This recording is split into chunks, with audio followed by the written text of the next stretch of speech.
الحمد لله نحمده ونستعينه ونستغفره ونؤمن به ونتوكل عليه ونعوذ بالله من شرور أنفسنا ومن سيئات أعمالنا من يهده الله فلا مضل له ومن يضلله فلا هادي له ونشهد أن لا إله إلا الله وحده لا شريك له ونشهد أن سيدنا وسندنا وشفيعنا ومولانا محمدا عبده ورسوله أما بعد فأعوذ بالله من الشيطان الرجيم بسم الله الرحمن الرحيم ولا تقولوا لمن يقتل في سبيل الله أمواتا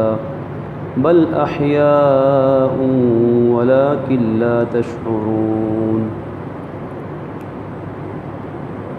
وقال النبي صلى الله تعالى عليه وعلى آله وصحبه وسلم الحسن والحسين سيدا شباب أهل الجنة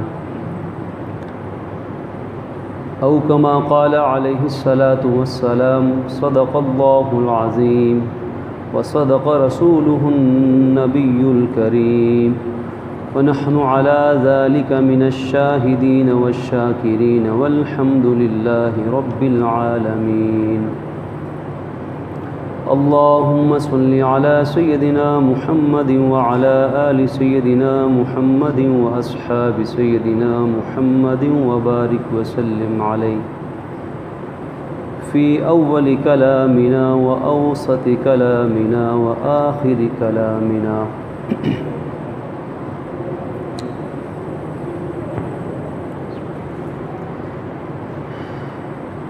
بزرگان ملت، برادران اسلام،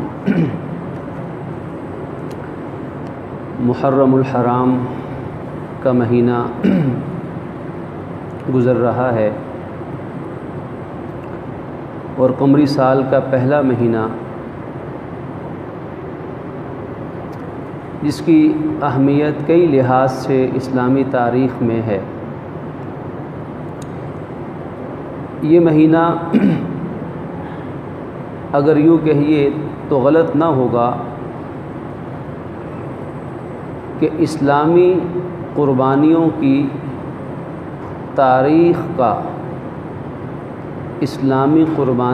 تاریخ کا ایک ایسا یادگار اور ایسا لازوال مہینہ ہے کہ اس تاریخ میں امت مسلمہ نے دین حق کے لیے بڑوں نے چھوٹوں نے جو قربانیاں دی ہیں، ان قربانیوں کے اثرات صدیوں سے چلے آ رہے ہیں۔ اس مہینے کی یکم محرم الحرام امیر المؤمنین سیدنا حضرت عمر بن خطاب رضی اللہ عنہ کی شہادت کو یاد دلاتا ہے، اور اسی مہینے کی 10 تاریخ آل رسول خاندان پیغمبر سیدنا حضرت حسین رضی اللہ تعالی عنہ کے جھنڈے تلے آپ کے بیٹے، آپ کے بھتیجے، آپ کے پوتے، آپ کے خاندان کے 70 کے قریب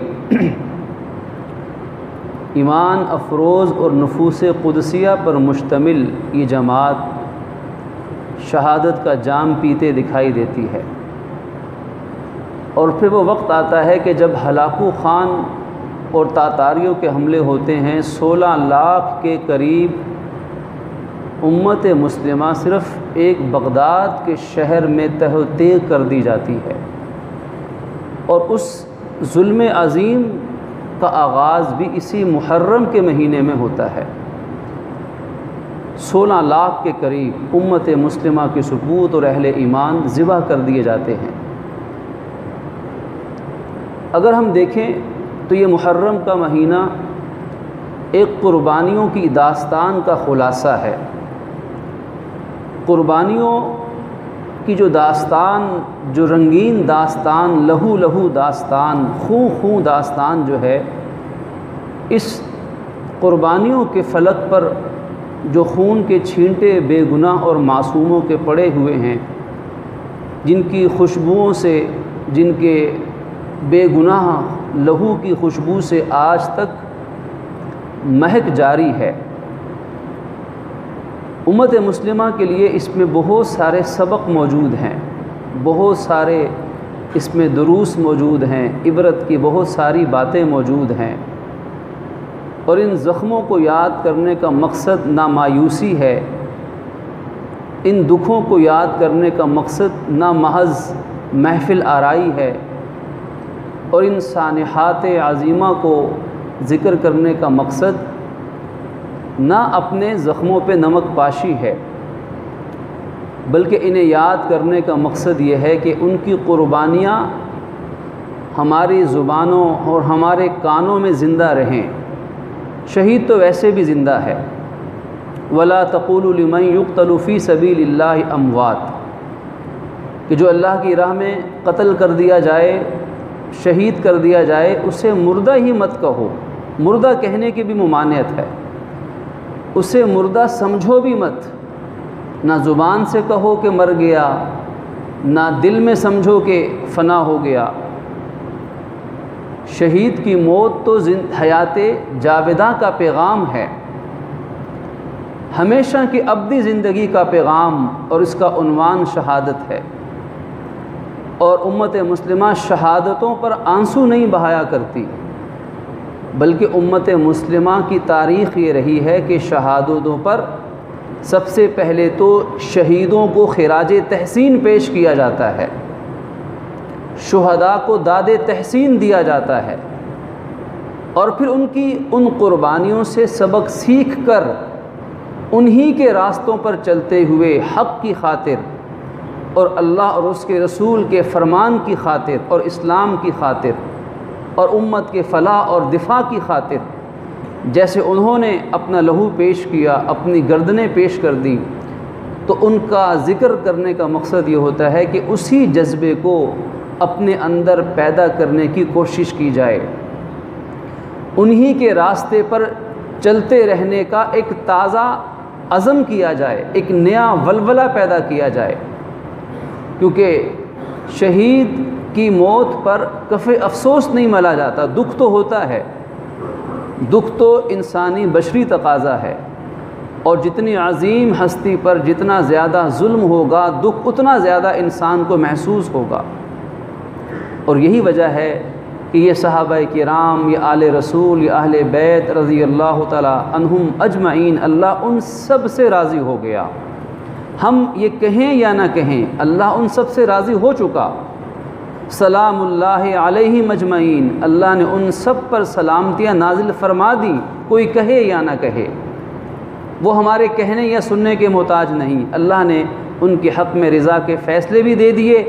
انہیں سلامتی کے تاج بھی پہنا دیے، تو سب رضوان اللہ تعالی علیہ مجمعین ہیں، سب سلام اللہ تعالی علیہ مجمعین ہیں۔ ان کی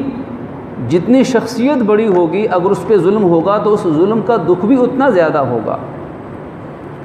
اب آپ اگر شہدائے کربلا کا ذکر کریں تو دل کیوں نہیں جگر پارا، جگر کیوں نہیں پاش پاش ہوگا، دل کی ٹکڑے کیوں نہیں ہوں گے کہ وہ معمولی ہستیاں نہ تھیں، کہ بڑے بڑے صحابہ، سیدنا حضرت ابو بکر صدیق رضی اللہ تعالی عنہ جیسے صحابہ، بڑے بڑے حضرات، حضرت عمر فاروق، حضرت عثمان غنی، حضرت سلمان فارسی، حضرت ایوب انصاری، حضرت تمیم داری، بڑے بڑے جو عمر رسیدہ حضرات، بڑی عمر کے حضرات بھی ان معصوم بچوں کو گود میں اٹھایا کرتے تھے، ان کے ناز نخرے برداشت کیا کرتے تھے، اپنی اولادوں سے بڑھ کر حضور کی اولاد پہ جان نچھاور کیا کرتے تھے، اور اپنے بچوں کو پیار کرنا چھوڑ دیتے تھے جب وہ حضور کے ان لاڈلے جنت کے شہزادوں کو دیکھا کرتے تھے، تو ان کے دل میں آتا تھا کہ یہ تو ہماری اولاد ہے اور یہ پیغمبر کی اولاد ہے، تو اپنی اولاد کو پیار کرنے کا جی نہیں چاہتا تھا نبی کی آل اولاد کو دیکھ کر، تو صحابہ کرام بھی اپنے دل آل رسول کی خدمت میں پیش کر دیتے تھے، ایسا ان سے محبت اور پیار کا تعلق تھا۔ اور پھر نواسۂ پیغمبر نبی اکرم صلی اللہ علیہ وسلم کی جتنی اولاد اطہار ہے، آپ کی چاروں صاحبزادیاں، بیٹے تو بچپن میں وفات پا گئے، بلوغت تک پہنچے ہی نہیں، آپ کی چاروں صاحبزادیاں، ان کی جتنی اولاد پاک ہے، پوری امت کا یہ ایمان ہے کہ وہ سب اللہ کے نبی صلی اللہ علیہ وسلم کے نواسے اور نواسیاں ہیں، آپ کی اولاد پاک ہیں۔ ان میں سے اکثریت تو بچپن میں ہی اللہ کو پیاری ہو گئی، لیکن جو بڑے ہوئے آگے ان کی نسلیں چلیں تو امت مسلمہ آج بھی الحمدللہ اس خانوادے سے سچی محبت رکھتی ہے، اور یہ حضور پاک صلی اللہ علیہ وسلم کی محبت کا تقاضا بھی ہے۔ آپ کی آل پاک سے محبت کرنا، آپ کے اہل بیت سے محبت کرنا، یہ حضور پاک صلی اللہ علیہ وسلم کی محبت کا تقاضا ہے۔ یہ دین کے حکموں میں سے ایک حکم ہے کہ جیسے تمام صحابہ کرام کی محبت اور عقیدت اہل ایمان کے ایمان کا حصہ ہے، اسی طرح اہل بیت کی اور آل رسول کی محبت اور عقیدت بھی ہمارے ایمان کا حصہ ہے۔ لیکن اس کے لیے ہمیں کسی دنیا والوں سے کوئی ڈگری نہیں چاہیے، کوئی سند نہیں چاہیے، ہمیں اس پر کوئی دنیا والوں سے کوئی ایسا ریوارڈ نہیں چاہیے، کوئی لقب نہیں چاہیے، کوئی ٹائٹل نہیں چاہیے۔ یہ ہمارے ایمان کی چیز ہے، اور ایمان دل میں ہوتا ہے، اس کا تعلق دل کے ساتھ ہوا کرتا ہے۔ تو جتنے بڑی ہستی پہ ظلم ہوگا اتنا دکھ بھی زیادہ ہوگا کہ نواسۂ پیغمبر اللہ کے نبی صلی اللہ علیہ وسلم کی یہ سب سے زیادہ چہیتے لاڈلے نواسے حضرت علی کرم اللہ وجہہ کے آنکھوں کے نور اور خاتون جنت کی خواتین کی سردار سیدہ فاطمۃ الزہرا رضی اللہ تعالی عنہا سلام اللہ علیہا آپ کے نور چشم ہیں، حضور کے ایسے لاڈلے اور پیارے نواسے ہیں کہ پیدائش کے پر خوشی سے لے کر نام رکھنے سے لے کر کہ حسن و حسین نام وہ رکھے گئے، اس کے بارے میں فرمایا کہ یہ نام ابھی تک انسانوں سے چھپے ہوئے تھے، اللہ نے میرے ان لاڈلوں کو عطا فرمائے ہیں۔ حسن اور حسین آپ نے نام خدائی اشارے پر رکھے، خود پسند فرمائے، اذان کانوں میں خود دی، گھٹی خود دی، اور بیٹی فاطمہ سے کہا کہ ان کا عقیقہ کرنا، عقیقے کی تفصیلات بتائیں، طریقہ بتایا، اور بچپن میں ہی گود میں آتے ہی اللہ کے نبی صلی اللہ علیہ وسلم کی زبان اقدس سے ان کے لیے جنت کی بشارتیں دنیا نے سنی ہیں۔ الحسن والحسین سیدہ شباب اہل الجنہ، صرف جنت کی بشارت نہیں دی گئی کہ جنت میں جائیں گے، بلکہ اس سے بڑھ کر بشارت ہے کہ جنت کے نوجوانوں کے سردار ہوں گے، سیدہ شباب اہل الجنہ۔ یہی وجہ ہے کہ الحمدللہ اہل سنت پوری امت مسلمہ آج بھی اپنے جمعے کے عربی خطبوں کے اندر ہم نے بارہا جملہ سنا ہوگا کہ الحسن والحسین سیدہ شباب اہل الجنہ۔ شباب جوانی کو کہا جاتا ہے کہ جتنے جوان جو جوانی میں فوت ہو گئے، جو مسلمان امت جوانی میں فوت ہو گئی، جب وہ جنت میں جائیں گے تو سب جوانوں کے سردار ہوں گے سیدنا حضرت حسین اور سیدنا حضرت حسن رضی اللہ تعالی عنہما اجمعین۔ یہ الگ بات ہے کہ جنت میں جو بھی جائے گا جوان ہو کر جائے گا، بوڑھا کوئی نہیں جائے گا۔ اگر کسی کی عمر 500 سال بھی ہو کر وہ فوت ہوا ایمان کی حالت میں، تو انشاءاللہ جب جنت میں جائے گا تو عین شباب کے ساتھ اور جوانی کے ساتھ اللہ جنت میں بھیجے گا۔ جنت میں کوئی انسان بوڑھا نہیں ہوگا۔ ایک واقعہ ملتا ہے روایات کے اندر کہ ایک بوڑھی خاتون دربار نبوت میں حاضر ہوتی ہیں، بوڑھی عمر رسیدہ صحابی عرض کرتی کہ یا رسول اللہ آپ میرے لیے دعا فرمائیے کہ میں جنت میں چلی جاؤں۔ آپ نے از راہ مزاح فرمایا کہ کوئی بوڑھی جنت میں نہیں جائے گی، کوئی بوڑھی جنت میں نہیں جائے گی۔ جب انہوں نے یہ سنا کہ کوئی بوڑھی جنت میں نہیں جائے گی تو فوراً فکر دامن گیر ہو گئی کہ ہائے میرا کیا بنے گا۔ جب پریشان تھوڑی سی ہوئی، اللہ کے نبی نے پریشان ہونے سے پہلے ہی فرما دیا کہ کوئی بوڑھی جنت میں نہیں جائے گی، اس لیے کہ کوئی بوڑھا یا بوڑھی مرد یا عورت جو بڑھاپے میں فوت بھی ہوا ہے تو جب اللہ اس کو جنت میں بھیجے گا تو بڑھاپے کے ساتھ نہیں، انشاءاللہ بھرپور جوانی کے ساتھ بھیجے گا۔ اور وہ مسلمان جو جوانی میں ہی فوت ہو گئے، ایمان کی حالت میں، دین کے رستے میں، جہاد کے رستے میں، امت کے دفاع کے رستے میں، تو اور ہمارا ایمان ہے کہ پوری امت مسلمہ کے وہ نوجوان جو راہ جہاد میں شہید ہوتے ہیں، امت مسلمہ کے دفاع میں شہید ہوتے ہیں، مملکت اسلامیہ کے جہاد میں شہید ہوتے ہیں، یہ سب جو جوانی میں شہید ہونے والے یہ شہداء ہیں، جب انشاءاللہ یہ جنت میں جائیں گے تو سرداری کن کی ملے گی؟ نبی پاک صلی اللہ علیہ وسلم کے ان لاڈلے نواسوں کی سرداری اللہ ان کو عطا فرمائے گا کہ سب سے آگے یہ دو امام ہوں گے جوانوں کے سردار، کہ ایک طرف حضرت حسن ہیں جو بڑے بھائی ہیں، جن کی لیے جنت کی بشارتیں اللہ کے نبی صلی اللہ علیہ وسلم بچپن میں دے رہے ہیں، اور حضرت حسن کو اپنا خاص بیٹا قرار دے رہے ہیں کہ حسن میرا بیٹا ہے، حسن میرا بیٹا ہے، کہ سیدنا حضرت حسن جو بڑے صاحبزادے ہیں، وہ اپنا چہرے مبارک سے لے کر اپنے گھٹنوں یا پیٹ تک، کمر تک وہ نبی پاک صلی اللہ علیہ وسلم کی مشابہت رکھتے تھے، اور سیدنا حضرت حسین جو چھوٹے شہزادے ہیں اور جنت کے جوانوں کے سردار ہیں، آپ اپنی کمر مبارک سے لے کر اپنے پاؤں تک نبی پاک صلی اللہ علیہ وسلم کی مشابہت رکھتے تھے، کہ اللہ نے خلقت کے اندر بھی مشابہت رکھ دی تھی۔ تو یہ آپ کے وہ لاڈلے نواسے، وہ لاڈلے چہیتے، وہ پیارے، کہ رحمت دو جہاں صلی اللہ علیہ وسلم کی بے پناہ رحمت ان پر نچھاور ہوئی، کہ بچپن میں آپ نے نبوت کی گود میں کھیلنا سیکھا۔ آپ نماز کی حالت میں ہوتے ہیں تو یہ لاڈلے تب بھی ساتھ چپکے ہوئے ہیں، آپ اپنی کمر پہ انہیں بٹھاتے ہیں اور انہیں سواری میسر کرتے ہیں، اپنے نانا کی امام الانبیاء کی کمر، نبوت کی کمر پر یہ سوار ہوتے ہیں، اور آپ ان سے لاڈ پیار کرتے ہیں۔ انہیں پیاس لگتی ہے، پانی کے لیے کچھ نہیں ملتا تو اپنی نبوت کی زبان اپنے ان شہزادوں کو چوسنے کے لیے ان کے منہ مبارک میں دے دیتے ہیں،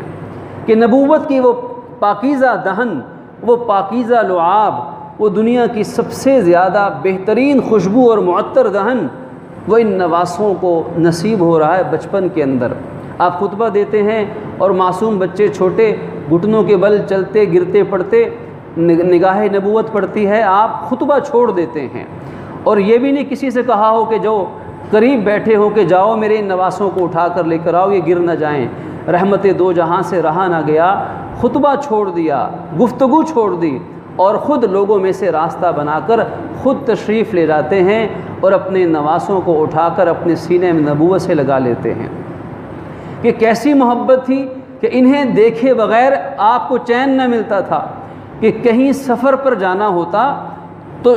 سب سے ملاقات کر کے جب سفر پہ روانہ ہونے لگتے تو سب سے آخر میں اپنی صاحبزادی سیدہ فاطمہ الزہرا کے گھر میں تشریف لے جاتے، اپنی صاحبزادی سے ملتے، شفقت فرماتے، اپنے ان پیاروں نواسوں کو اٹھاتے، اپنے سینے سے لگاتے۔ جب سفر پر جانا ہوتا تو جانے سے پہلے سب سے آخر میں ان سے مل کر جاتے تاکہ خصوصی ملاقات ہو سکے، اور جب آپ سفر سے یا غزوے سے واپس تشریف لاتے تو واپس آ کر سب سے پہلے ان کے گھر تشریف لے جاتے۔ تو اب آپ دیکھیے کہ دل نبوت میں ان لاڈلوں کی کتنی محبت ہوگی کہ آپ اللہ کے حکم کو پورا کرنے کے لیے ساری قربانی دینے کے لیے برداشت فرما رہے ہیں، قربانیاں دے رہے ہیں، لیکن ان بچوں کی جدائی آپ کو برداشت نہیں، سب سے آخر میں ان سے ملتے ہیں اور سب سے پہلے آ کر ان سے ملتے ہیں تاکہ وہ جدائی کا بھرم رہ جائے اور آپ محبت شفقت کا اظہار فرما سکے کہ یہ آپ کے یہ گلستان نبوت کے وہ پھول ہیں جن کی خوشبو الحمدللہ آج تک مہک رہی ہے اور ہمیشہ مہکتی رہے گی۔ جتنا باغباں محنتی ہوگا اتنے ہی اس کے باغ میں بہار آئے گی، اس کے پھولوں پہ نکھار ہوگا،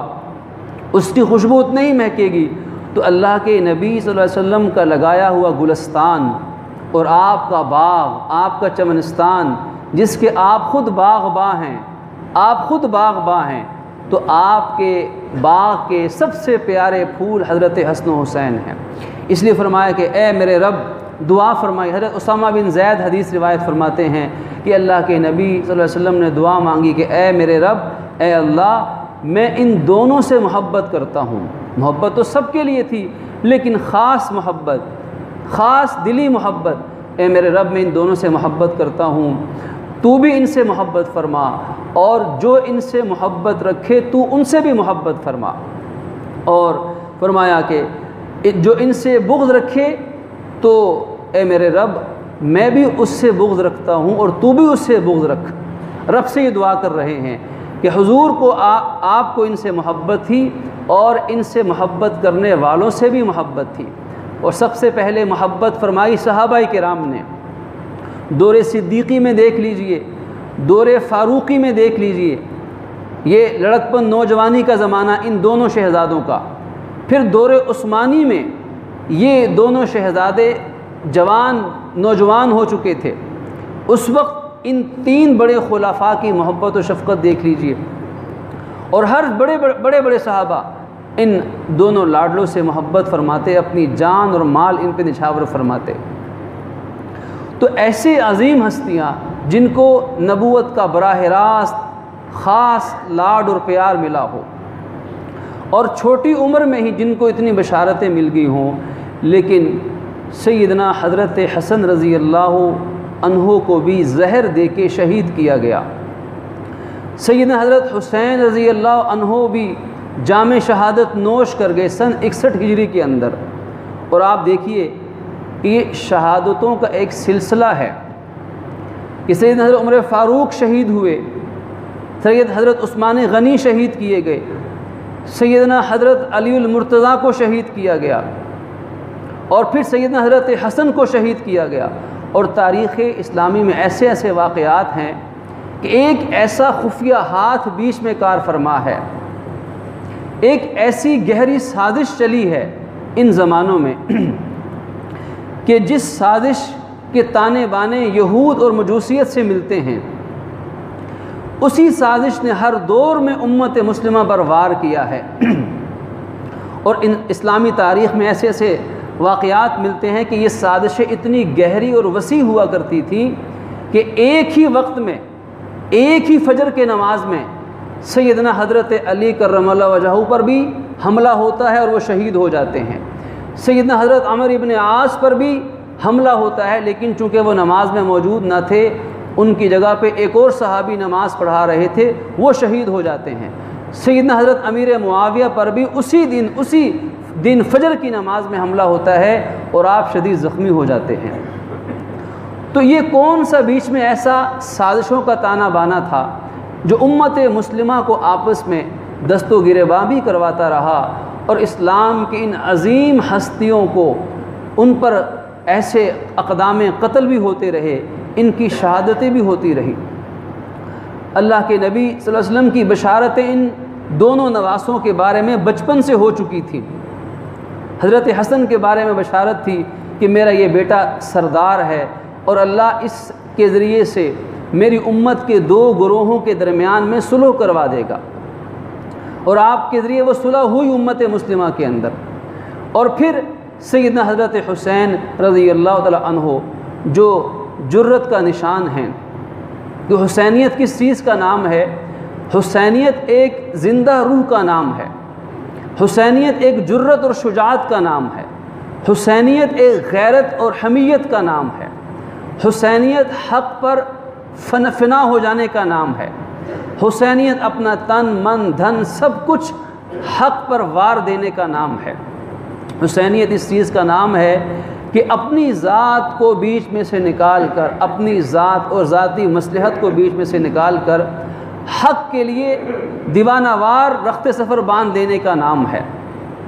اور حسینیت نبی اکرم صلی اللہ علیہ وسلم کی سنت پہ فدا ہونے کا نام ہے۔ اور حسینیت کبھی ہمیں نبی اکرم صلی اللہ علیہ وسلم کی نبوت والی گود میں رحمت اور شفقت لیتے نظر آئے گی، اور کہیں یہی حسینیت ہمیں حضرت عثمان غنی رضی اللہ عنہ کے محاصرے کے زمانے میں آپ کے گھر کا محاصرہ اور آپ کی حفاظت پر مامور ہوتے ہوئے اپنے والد محترم حضرت علی المرتضیٰ رضی اللہ عنہ کے حکم پر یہ پہرا دیتے اور حفاظت کا سامان فراہم کرتے نظر آئے گی۔ اور کہیں یہی حسنیت اور حسینیت ہمیں امت کے اختلافات کو مٹانے کا ذریعہ بنتے ہوئے دکھائی دے گی۔ اور پھر وہ وقت آیا کہ جب سیدنا حضرت حسین کو خطوط ملنا شروع ہوئے کوفہ والوں کی طرف سے، اور ان خطوط میں آپ کو یقین دلایا گیا کہ اب آپ کے ہاتھ پہ ہم بیعت کرنا چاہتے ہیں، موقع اچھا ہے، اور آپ خلافت کا اعلان کیجئے، ہم آپ کے ہاتھ پر بیعت کریں گے، آپ ہمارے پاس تشریف لے آئیے، ہم کوفہ والے ہر طرح سے آپ کے ساتھ تعاون کریں گے، ہر طرح سے آپ کی مدد کریں گے۔ یہ خطوط جو تمام روایات، متفق روایات کے مطابق جو خطوط لکھے گئے، کم و بیش 12,000 کے لگ بھگ ان کی تعداد بتائی جاتی ہے کہ ہزاروں کی تعداد میں یہ خطوط لکھ کر آپ کو یقین دہانی کروائی گئی کہ آپ تشریف تو لے کر آئیے، ہم آپ کے جانثار ہیں۔ آپ کو یقین تھا کہ یہ میرا ساتھ دینے والے ہوں گے۔ آپ کا سفر ہوتا رہا، مدینہ طیبہ، مکہ مکرمہ، وہاں سے شام کی طرف، کوفہ کی طرف روانہ ہوئے، لیکن ایک مقام پر، ثعلبیہ مقام پر پہنچ کر اطلاع ملی کہ حضرت مسلم بن عقیل کو بے دردی کے ساتھ کوفہ والوں کی سازش کی وجہ سے شہید کر دیا گیا ہے۔ اب بھی آپ کو سمجھانے والوں نے پیغامات دیے، آپ کی خدمت میں درخواست کی، اور اس وقت بڑے بڑے صحابہ کرام، اہل بیت میں سے بھی، دیگر صحابہ کرام میں سے بھی موجود تھے، سب نے درخواست کی اور سب نے مشورہ دیا کہ آپ اس طرف اس راہ کو چھوڑ دیجئے۔ لیکن آپ کا اجتہاد یہ تھا کہ جب مسلم بن عقیل کی شہادت کی اطلاع سنی تو آپ نے کوفہ کے بجائے شام کی طرف رخت سفر باندھنے کا ارادہ فرمایا۔ لیکن عبداللہ ابن زیاد گورنر اور اس کا جو مشیر خاص شمر تھا اور ان کے جو ہم نوا تھے، وہ وقت آیا کہ کربلا کے میدان میں جب انہوں نے اسلام کے ان عظیم ہستیوں کے گرد گھیرا تنگ کر دیا، اب یہ لوگ جانتے تھے کہ اگر سیدنا حضرت حسین ان کی رائے اور ان کی بات اگر مان لی گئی اور انہوں نے جا کر اگر براہ راست یزید سے ملاقات کر لی اور براہ راست یزید سے مذاکرات کر لیے، تو بیچ میں جو سازش کار فرما تھی، بیچ میں وہ جو خفیہ ہاتھ تھا، وہ سب کے سامنے عیاں ہو جائے گا۔ اس لیے یہ گوارا نہ کیا گیا کہ کسی طریقے سے ان کو یہاں سے جانے دیا جائے۔ اور پھر دونوں طرف کی کتب کے اندر یہ متفق روایات موجود ہیں کہ سیدنا حضرت حسین نے انہیں 3 طرح کے مطالبات ان کے سامنے پیش فرمائے، یا تو مجھے جہاں سے میں آیا ہوں مجھے وہیں واپس جانے دیا جائے، یا مجھے یزید تک میری مجھے رسائی دی جائے، میں خود اس سے، وہ میرا عم زاد ہے، چچا زاد ہے، میں خود جا کے اس سے بات کروں گا، مذاکرات کروں گا، اور اگر تمہیں یہ دونوں مطالبات منظور نہیں ہیں تو پھر تم مجھے اسلامی سرحدوں پہ جانے دو، جہاں سرحدوں پہ جہاد ہو رہا ہے، مسلمان پہرا دے رہے ہیں، میں ان کے ساتھ نفع نقصان میں شریک ہو جاؤں گا، جو نفع ان کو ملے گا مجھے بھی ملے گا، جو نقصان انہیں پہنچے گا مجھے بھی پہنچے گا۔ یہ 3 مطالبات کیے گئے، اور یہ مطالبات وہ ہیں کہ جن مطالبات کی روشنی میں قاتلان حسین کی وہ ان کی سازش عیاں ہوتی ہے، اور اس کے معیار کو اور اس ہدف کو، اس چیز کو جاننے میں مدد ملتی ہے کہ اس چیز کے پیچھے سازش کیا تھی، ماجرا کیا تھا، قصہ کیا تھا، اور یہ لگامیں کہاں سے ہلائی جا رہی تھی، کیا کیفیت تھی۔ لیکن یہ تینوں مطالبات رد کر دیے گئے، اور آخرکار یہ کہا گیا عبداللہ ابن زیاد کی طرف سے کہ آپ یزید کے لیے میرے ہاتھ پر بیعت کیجئے، یزید کے لیے میرے ہاتھ پر بیعت کیجئے۔ تو جب یہ کہا گیا کہ یزید کے لیے میرے ہاتھ پر بیعت کیجئے، آپ نے اس مطالبے کو ہرگز قبول نہ فرمایا کہ میری زندگی میں یہ نہیں ہو سکتا، کہ یہ ہرگز نہیں ہو سکتا، لا یمکن ھذا الا بعد الموت، ہاں زندگی میں تو نہیں ہو سکتا، اگر میں مر جاؤں یا شہید کر دیا جاؤں تو تم میرا ہاتھ اپنے ہاتھ پر رکھ کر اپنے اس منفی اور دجالی جذبے کی تسکین تو کر سکتے ہو کہ حسین نے ہمارے ہاتھ پر بیعت کی ہے، لیکن جیتے جی یہ کام نہیں ہو سکتا ہے۔ اور پھر وہ وقت بھی آیا کہ جب اسلام کے عظیم جرنیل اور خانواد نبوت کے یہ چشم و چراغ اور جنت کی بشارتیں لینے والے یہ عظیم ہستیاں چھوٹے معصوم بچوں سے لے کر عمر رسیدہ بہادروں جانثاروں تک ایک ایک کر کے جام شہادت نوش کرتے چلے گئے ہیں، اور وہ لازوال قربانیاں دی گئی ہیں کہ جن قربانیوں، اس نوعیت کی قربانیوں کی مثال نہ اس سے پہلے کبھی انسانی تاریخ میں مل سکتی ہیں، اور نہ اس کے بعد کبھی شاید اتنی عظیم ہستیوں کی ایسی لازوال قربانیاں انسانی تاریخ میں کوئی بیان کر سکتا ہے۔ اور یہی وجہ ہے کہ امت مسلمہ کے جتنے آنسو اس سانحہ پر بہے ہیں، امت مسلمہ کے جتنے آنسو ان شہدائے کربلا کی شہادتوں پر آنکھوں سے برسے ہیں، شاید ہی انسانی تاریخ میں اتنے آنسو کسی اور سانحہ پر امت مسلمہ یا انسانوں کے آنکھوں سے بہے ہوں گے۔ اور یہی وجہ ہے کہ جتنے دل ان کی شہادتوں پر آج تک تڑپے ہیں اور بلکے ہیں اور ہچکیاں بندھی ہیں، اور آج تک وہ غم کے بادل چھٹ نہیں سکے، وہ زخم مندمل نہیں ہو سکے جو اس سانحہ پر امت مسلمہ کو دھچکا لگا ہے۔ لیکن سوچنے کی بات یہ ہے کہ ان حضرات کی یہ قربانی، یہ لازوال قربانی، اگر یہ چاہتے تو دنیا کے مزے لیتے، اگر یہ چاہتے تو نانا کی ایک دعا لگتی اور نانا ان کے لیے ایک دعا فرماتے، اور قیامت تک کے لیے آل رسول کو دنیا کی تمام نعمتیں ان کے قدموں میں ڈھیر ہو جاتی۔ لیکن نانا کی دعا ان کے لیے کیا تھی؟ اے اللہ میری آل کو بس اتنا رزق دے دے کہ یہ زندہ رہ سکیں، قوت لا یموت۔ اے اللہ میں تجھ سے اپنی اولاد کے لیے دنیا اتنی مانگتا ہوں جس سے ان کی زندگی گزر جائے۔ اپنی اولاد کے لیے تو اپنے رب سے بس اتنا مانگا ہے۔ اور یہی وجہ ہے کہ عید کا دن ہوتا ہے، عید کا دن ہوتا ہے اور دنیا کے سارے بچے وہ نیا لباس پہن کے خوش ہوتے ہیں، لیکن ان جنت کے شہزادوں کے پاس جو لباس ہے وہ بھی پرانا ہے اور وہ بھی بوسیدہ لباس ہے۔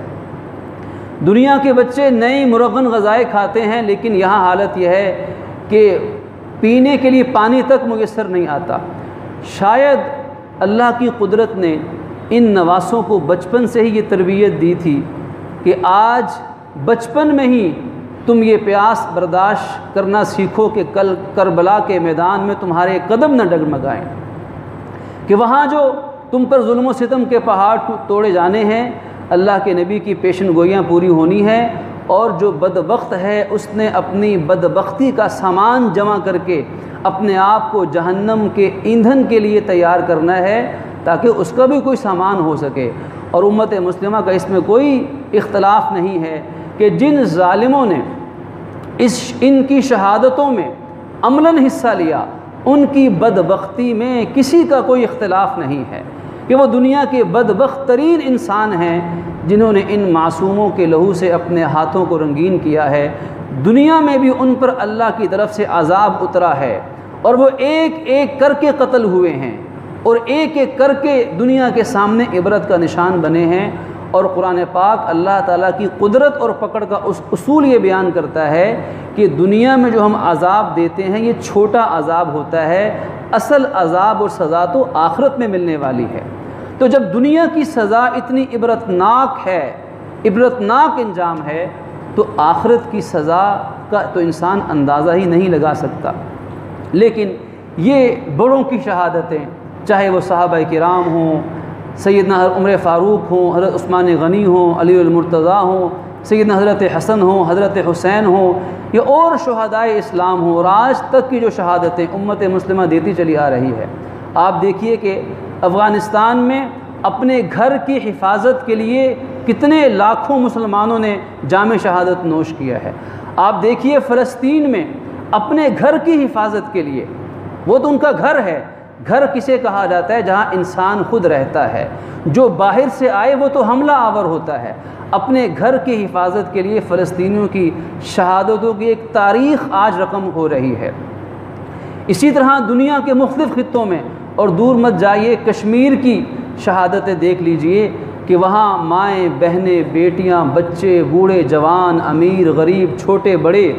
ان کی جو قربانیاں اور جو کرفیو کے حالات ہیں، ہم تصور کریں کہ کیا ہم ایسے حالات میں ایک دن بھی گزار سکتے ہیں؟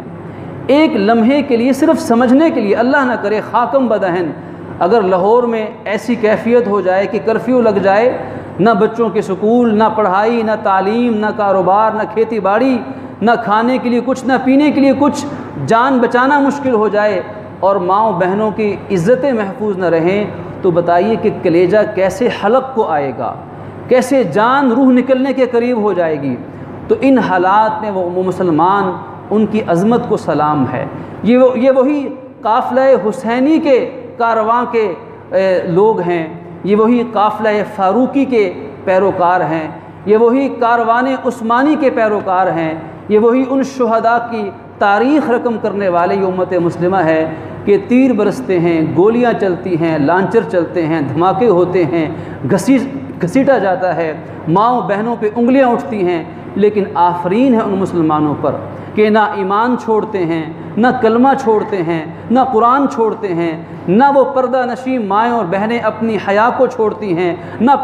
اپنی روایات کو چھوڑتی ہیں۔ تو یہ امت مسلمہ انسانی تاریخ یہ بتاتی ہے کہ جس قوم کو جتنا دبایا گیا ہے اتنی وہ قوم دنیا میں پھیلی ہے، اور جو ظالم ہے وہ ہمیشہ فنا ہوا ہے، ظالم ہمیشہ مٹا ہے، ظالم ہمیشہ دنیا کے منظر سے غائب ہوا ہے، اور مظلوم جب حق پر مظلوم بنا ہے تو انسانی تاریخ یہ سبق سکھاتی ہے۔ اور سب سے بڑھ کر واقعہ شہدائے کربلا یہ سبق سکھاتے ہیں کہ ظالم کے مقدر میں ذلت کے سوا کچھ نہیں ہے، اور مظلوم کے مقدر میں عزت کے سوا کچھ نہیں ہے۔ ظالم حکومت لے کر بھی، اور اقتدار لے کر بھی، اور اسلحہ بارود لے کر بھی، اور غلبہ لے کر بھی، ظالم نے آخرکار دنیا سے مٹ کر فنا ہونا ہے۔ اور مظلوم چاہے وہ مغلوب ہو، چاہے مظلوم کو ہتکڑیاں لگی ہوں، چاہے مظلوموں کے سر نیزوں پر اٹھا کر ہواؤں میں بلند کیے جاتے ہوں، چاہے مظلوموں کے لہو کو مٹھیوں میں لے کر ہوا میں اچھالا جاتا ہو، چاہے مظلوموں کو پاؤں تلے کچلا جاتا ہو، چاہے لوہے کی کنگھیوں سے اور آہنی سلاخوں سے مظلوموں کی چمڑی ادھیڑ دی جاتی ہو، چاہے مظلوموں کی نسل کشی کی جاتی ہو، چاہے مظلوموں کی نسل دودھ پیتے بچے، ہلاکو خان نے 16 لاکھ کے قریب امت مسلمہ کو قتل کیا، تہ و تیغ کیا، اور ایسے واقعات، دل خراش واقعات کہ انسان کی جان روح کو نکلے کہ معصوم بچے اپنی ماؤں کی گودوں سے چھین کر، ان کے سینوں سے چھین کر ان بچوں کی گردنیں سر تن سے جدا کیے جاتے رہے۔ لیکن اور اس وقت ان کا یقین تھا کہ 16 لاکھ مار دیے، اب تو بغداد کبھی بھی آباد نہ ہوگا، اب تو یہ امت کبھی بھی ترقی نہ کرے گی، اب تو اسلام کا نام لیوا بھی کوئی نہ ہوگا، اب تو مسلمان ایک ایک کر کے ذبح حالی کا شکار ہوتے ہوتے مسلمان تو دین کو ہی چھوڑ کے چلے جائیں گے۔ لیکن آج کون ہے جو ہلاکو خان کی اولاد میں سے اپنے آپ کو قرار دیتا ہو؟ آج کون ہے جو چنگیزیت کو اپنے لیے علمبردار اور اپنا بڑا مانتا ہو؟ آج کون ہے جو شمر ابن زیاد کو اپنے آبا میں قرار دیتا ہو؟ ظالم مٹ گیا، ظالم فنا ہو گیا، ظالم بدبو کا نشاں بن گیا، لیکن شہید کے لہو سے جو خوشبو آج تک مہک رہی ہے کہ مسلم تو مسلم، غیر مسلم بھی ان شہدائے کربلا کو نذرانہ عقیدت پیش کیے بغیر نہیں رہ سکتے ہیں۔ ہم اٹھائیں انسانی تاریخ کہ کتنے غیر مسلم ہیں جن کے آنسو اس واقعہ پر بہہ رہے ہیں، مسلمان نہیں ہیں، انہیں اسلام سے کیا دلچسپی، لیکن ان کی جرت کو غیر مسلم بھی سلام کرتا ہے، اور تعریف تو وہ ہوتی ہے جو دشمن بھی کیا کرتا ہے۔ تو یہ ساری امت مسلمہ کی تاریخ، قربانیوں کی تاریخ، اور ان قربانیوں کی تاریخ کے ماتھے کا جھومر یہ شہدائے کربلا کے سانحات، یہ امت مسلمہ کے لیے اس چیز کا پیغام دے رہے ہیں کہ انشاءاللہ حق غالب رہے گا، انشاءاللہ اسلام اور امت مسلمہ غالب رہیں گے، دنیا کی کوئی طاقت نہ اسے دبا سکتی ہے، نہ مٹا سکتی ہے، نہ کچل سکتی ہے۔ ہاں ضرورت آپس کے باہمی اتحاد کی ہے، باہمی ہمدردی کی ہے، چھوٹے چھوٹے واقعات کو بنیاد بنا کر تاریخی واقعات کو، فقہی اقوال کو، تاریخی واقعات کو، فقہی اقوال کو، کہ فلاں کتاب میں یہ فقہی جزیہ موجود ہے اور فلاں مسلک کی کتاب میں یہ فقہی جزیہ موجود ہے، ان باتوں کو بنیاد بنا کر امت کا ٹکڑوں میں بٹنا اور امت کا فرقہ واریت کے دلدل میں دھنسنا، یہ امت مسلمہ کے لیے اصل جو ناکامی اور جو پریشانی اور ذلت کا نشان وہ یہ ہے کہ جب امت میں اختلاف نہ ہوگا، اختلاف ہوگا تو پھر ذلت سے کوئی نہیں بچا سکتا حق پر ہونے کے باوجود۔ اور یہ واقعہ کربلا ہمیں افسانوی زندگی سے نکالنے کا نشان ہے، یہ کوئی افسانوی کردار نہیں ہے، یہ کوئی خیالاتی کسی مصور کی بنائی ہوئی عکس بندی نہیں ہے، یہ ایک حقیقی کردار ہے۔ اور آج پوری امت مسلمہ کو اور بالخصوص نوجوان طبقے کو اپنے اگر وہ جنت میں جانا چاہتے ہیں ان جنت کے سرداروں کے راستے کو بھی اپنانا ہوگا، اور محض گریہ زاری نہیں، دکھ تو ہر مسلمان کو ہے، ان کی شہادت کا، اس ظلم کا، کائنات کے بدترین ظلم کا